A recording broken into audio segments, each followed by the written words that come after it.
Hi guys, welcome to my channel. If you're new here, my name is Kyra, and here on this channel we're all about real makeup for real life and real people.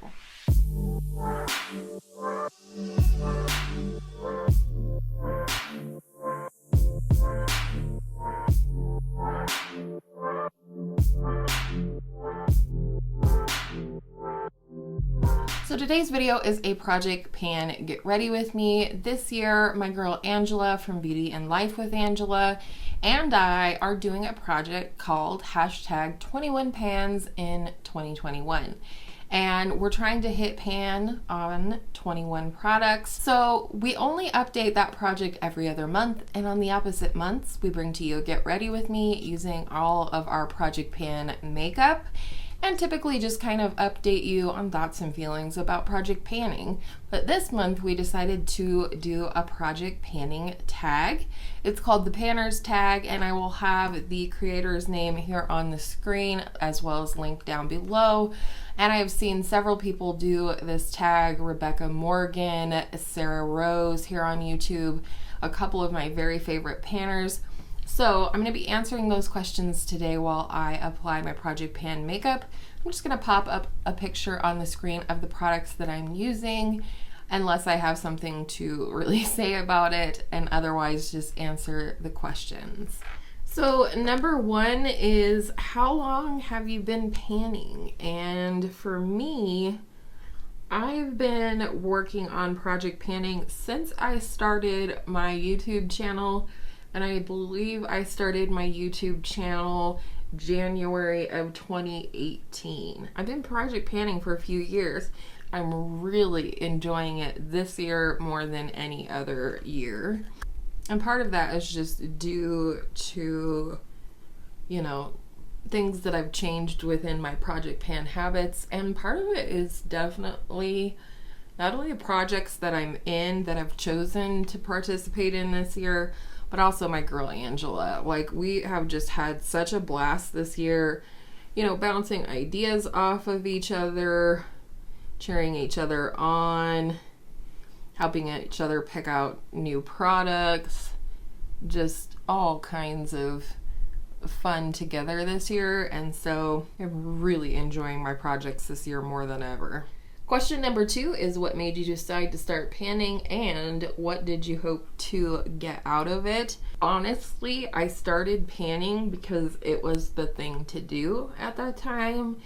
I enjoyed also watching project pan updates, as well as I had some reality still lingering when I first started my channel in terms of thinking about actually using products up someday. I'm glad that I did start project panning. And like I said, what I hoped to get out of it was just to keep my collection more under control, use things up that I liked enough. But like I said, I mostly did it at that time because it was the thing to do at that time in terms of a lot of people, or at least the people that I watched, if you had a channel, a lot of them did project panning. And I think partially because project panning is a type of content that does really well on YouTube. I think some of us forget that the everyday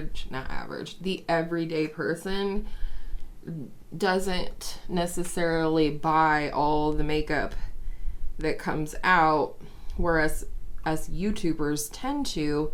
So I think project panning content does well because those are the people that, maybe just have a couple of things in each category, and they like being encouraged to use what they have, or seeing content using what they've already got. And I think that's great. Yeah. So number three is, how do you like to structure your project pans? Short seasonal projects, year-long rolling projects, or something else? For me, and this year anyways, I really do like year-long project pans. I'm, for whatever reason, not a big fan of shorter seasonal projects.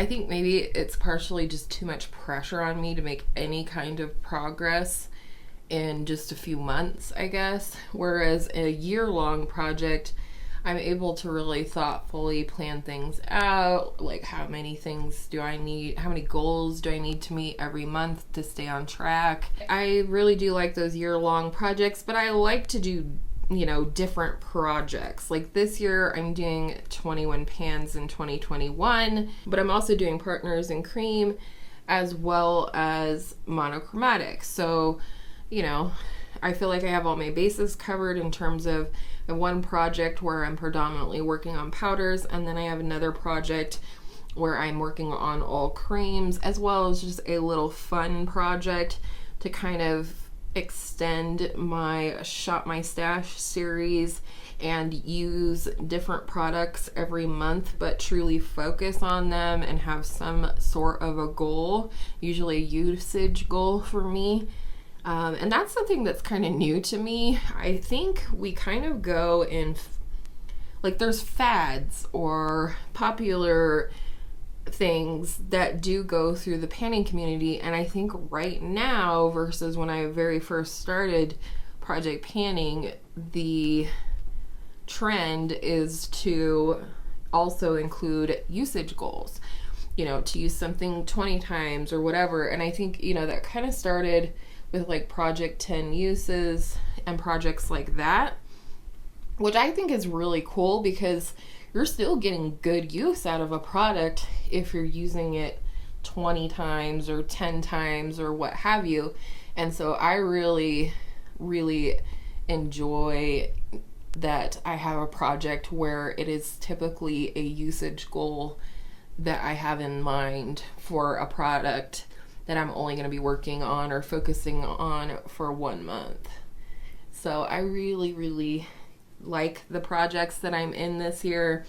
I love that Partners in Cream balances the 21 pans in 2021 so that I'm working on creams and liquids as well as powders and pans all at one time. Next is number 4, and it says, what are your favorite ways to track your progress? I love this question because I think it's quite personal how people choose to track their progress. I definitely enjoy just taking photos of my products versus marking them. I find plenty of other ways to track progress.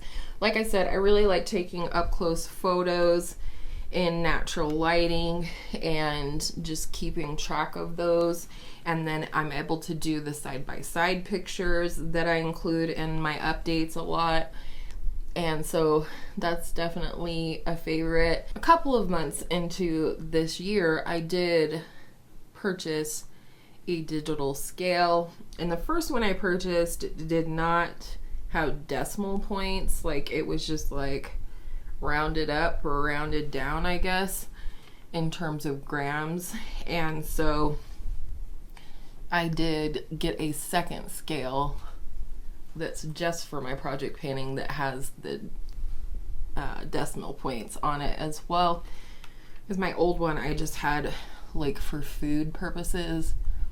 But I've also realized I'm not a person that likes to measure my food.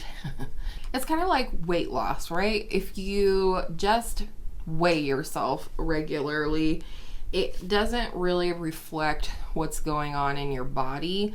Whereas when you're taking progress photos, and you can again put those photos side by side and see the subtle differences in your body as you go through a journey. It's kind of the same way with project panning.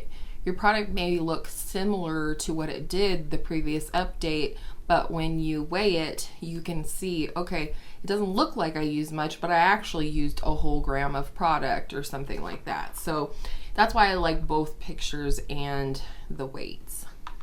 And then the other way that I kind of track my progress as well is that, and not just my progress, but also my projects, is I use a bullet journal. I am not by any means a creative or fancy bullet journaler, but I am a pen and paper girl, and for me, it's so much easier for me to just have my bullet journal all the time and have that information, you know, at my fingertips in black and white.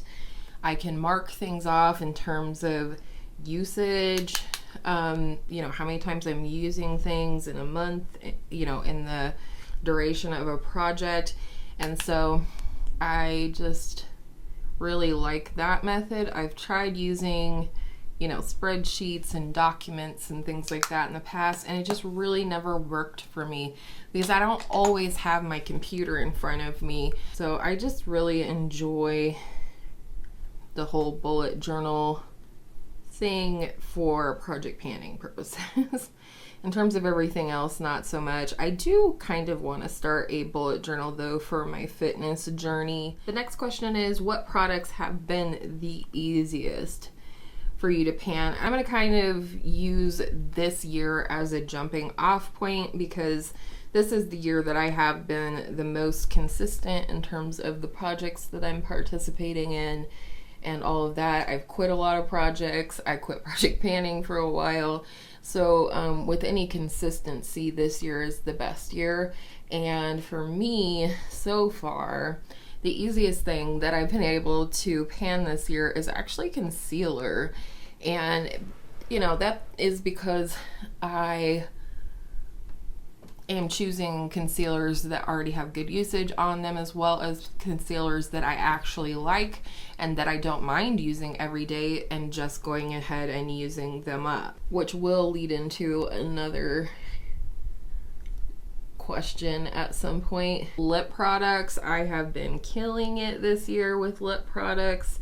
I have finished, I don't even know how many, but lip products, especially lip glosses, are really easy for me to project pan.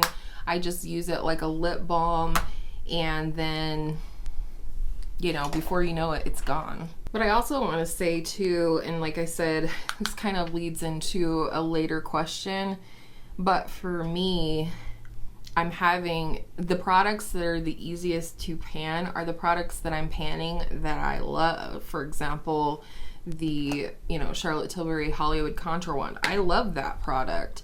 I love Becca Opal, so I've really enjoyed project panning those products this year, and I think that is what makes it easier for me to pan those things, is because I love them. I'm happy to use them on a really frequent basis. All right, so I'm going to take a quick break to do my brows and add some eyeshadow primer, neither of which are in any projects. And then we'll come back, we'll carry on with the eyes and answer some more questions. All right, we're back. Brows are on and eyes are primed. And I'm going to work out of a couple of palettes that I'm working on today. The first one is the C Color Cosmetics palette, which is a dupe for the Natasha Denona Safari palette. It is all matte. And the other palette is the ColourPop off Melrose palette, in which I'm trying to hit this golden shade called Angelino and this terracotta matte right here called Easy Breezy. Beautiful cover girl. But I'm also working on a couple of singles. So I have Vanilla Freeze from Beauty Junkies and Tiki Shed from Beauty Junkies. So I'm first going to set my eyeshadow base, which is the Fenty one, with the Vanilla Freeze shade, and carry on with the next question. Now the next question is, what are the products that are the hardest for you to pan? For me, definitely blush. I love blush, and I really like to switch it up pretty regularly, I guess. And so that can really make it hard for me to work on blushes. But I have, you know, determined that the trick is to pan blushes that I love. And then I'm happier to, you know, stick with those more often. I would also say that foundations are quite difficult for me to pan because I don't wear foundation all the time. Like right now I'm working on 2 foundations, one of which you saw me use today, and I really only use them when I film right now because it's summer, it's hot, I don't want to wear a bunch of foundation. And also, you know, we have a pool, I'm going in a pool daily almost, and so a lot of times I'm washing my makeup off anyways, in which case I would rather just spot conceal and, you know, move on with my life. Also, I feel like primers are kind of difficult for me to pan, mostly because I don't wear primer every day either. I just wear primer when I really feel like I need it, and most of the time that is in an effort to keep my makeup on longer. Eyeshadows can also be slightly difficult for me to pan just because, again, I have so much that I really enjoy changing things up. Blush and eyeshadow are two of my favorite categories of makeup, and therefore I have a lot in those categories, and therefore I like a variety, but panning is not always about variety. So I guess in general, products that I don't tend to use on an everyday basis are the ones that are the hardest for me to pan, which I know is probably pretty obvious, but those are the categories for me anyways that I have difficulty panning for that reason, because I don't use those categories every day. Conversely, the categories that are the easiest for me to pan are things that either I use every single day and or products that I don't mind having a little less variety. Number 7, are there any types of products that you rarely or never put in your project pan? And for me, this is a definite yes. I never put eyeliner in my projects because I don't wear eyeliner that often. I mean, I frequently use a brown liner, but it's just one of those things where it's like it's not necessary for me to put it in a project pan if I feel like it needs to be finished up because it's getting old or something like that. I never have or will put a mascara in a project. Again, that's another thing where like I just have so many, and then, you know, I use them up and I replace them. I don't put lip liners into projects typically. I'm pretty set on the, you know, lip liners that I own, and, you know, I feel like I have my bases covered and don't need a ton more. I don't tend to put any brow products in my projects. I don't tend to have a bunch open, and therefore I don't feel a need to manage my collection in that way, I guess, if that makes sense. Because for me, project panning is about managing my larger collection, making sure things don't go to waste, getting a really good idea about the products that I have in my collection and passing them on if, you know, it's something that I don't like enough to try to finish or use or whatever. I don't tend to put things in that I'm going to finish unofficially, so to speak, on my own. And that kind of rolls into number 8, which is, do you pan skincare or body care or strictly makeup? I have, I believe at some point, put skincare into my project. Typically, no, I really don't. I don't really want to. Again, those are things that, like, I open one, I use it up, I open another one, that kind of thing. So for me, it just doesn't really make sense, again, for me to, you know, put those type of products into my projects. But again, that's just me. I know a lot of people, if they didn't put body care, hair care, things like that into projects, they would not finish them before starting something else, or they didn't finish them before starting something else, and so they'll put it in a project to, like, kind of force themselves to do that. I think everybody should do what they want to do in project panning. Number 9, what is your number 1 advice for a successful panning project? Now, this is the question that I said I was sort of leading into earlier. And that is because my number one advice to anyone who is getting ready to start project panning is sort of twofold or vice versa. And that is, don't pan things you hate, and always pan things that you love. And for me, that has been key. This year, I decided I'm panning some Charlotte Tilbury stuff. I am panning, you know, some of my favorite things, because that's how I have success in using things more regularly, is when I'm using things that I love, like straightforward, period, you know, full stop. I just do better and have more fun when I'm panning things that I love. When I used to try and heat pan stuff, it was just not successful ever. It's like the year that I tried to pan the Naked 3.